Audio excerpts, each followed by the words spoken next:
Just walking outside Sure, this is real. is a freedom Ayman Sulaiman thought he'd never feel again. I never seen anything real in a tree during the 72 days. For 72 days, he was locked in a detention center, the Butler County Jail, after he was detained by ICE.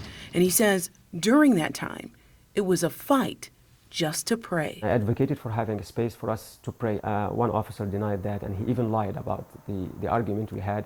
And I had to be in isolation for 6 traumatic days. But his story didn't start in that cell. It started thousands of miles away in Egypt with a camera as a journalist. Every single protest I covered or I participated in, I saw blood in front of my eyes. Holding a camera was a crime. It's the reason he left Egypt and was granted political asylum in the U.S. He built a new life here, became a chaplain and faith leader for years. But he says he faced discrimination and decided to file a lawsuit against the government. That's when he says everything changed. He lost his asylum, was detained, and faced charges later proven false. I was charged with 2 murders in Iraq and a terrorist charges in Iraq.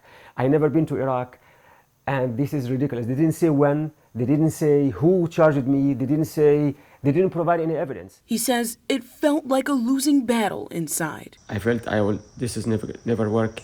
I'll just get deported and face death. Until the voices outside broke through. They would write this letter and send it to me in jail.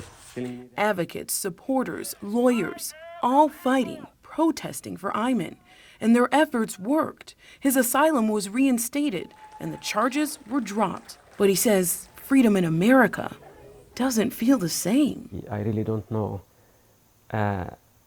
if I'll ever feel safe in this country again.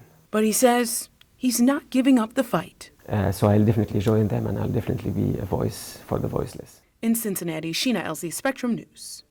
For Brittany Childress, her scars tell the story. That's where the guardrail got me right there. Of a day she hardly remembers. Everything kind of goes black.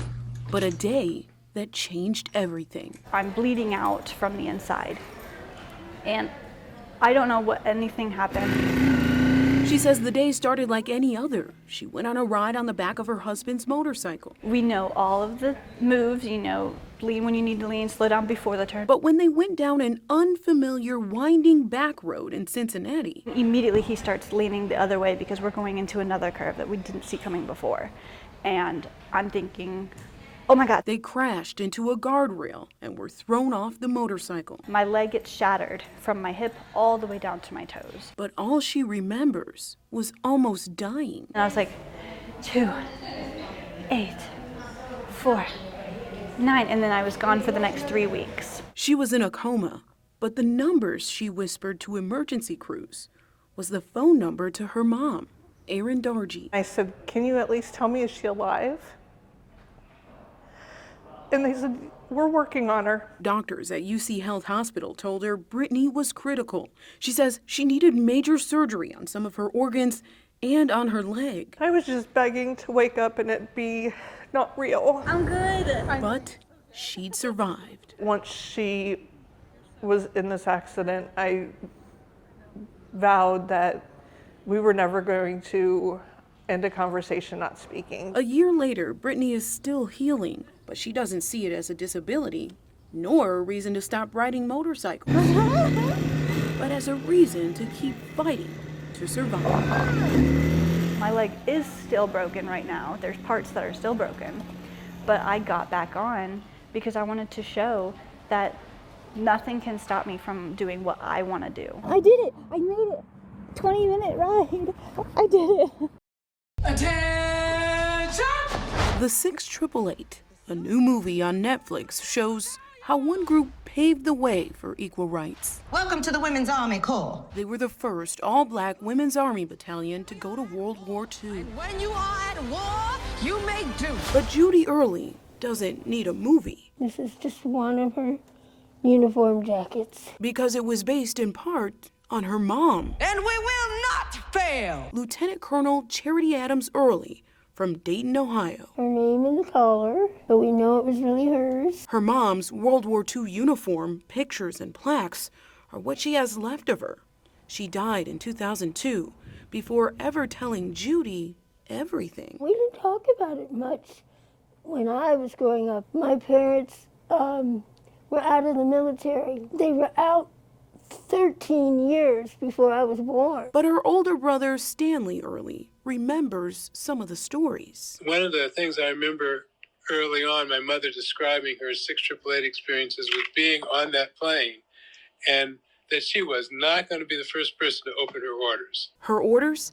To lead the 6888 through an impossible task, delivering 17 million pieces of mail in the middle of a war. On average, every 4/10 of a second, there's a piece of mail going out. No computers, no sorting machines, just by hand. They cleared years of backlogged mail in 3 months, and they weren't only up against the clock, but racism. Segregated hotels when they traveled, and they refused to use them, and she was adamant about that. Their mom detailed those stories in her autobiography, One Woman's Army. It was from that book that I learned some of the stories. She was trying to fight for the system to be equal. She fought segregation in schools here and became an advocate in the community. But it took decades before Charity Adams and the 6888 would be recognized. In general, African American units did not get unit citations. Now there's a Dayton school, awards, a statue, Army post named in her honor, and a new movie, I am giving you my best, 6888.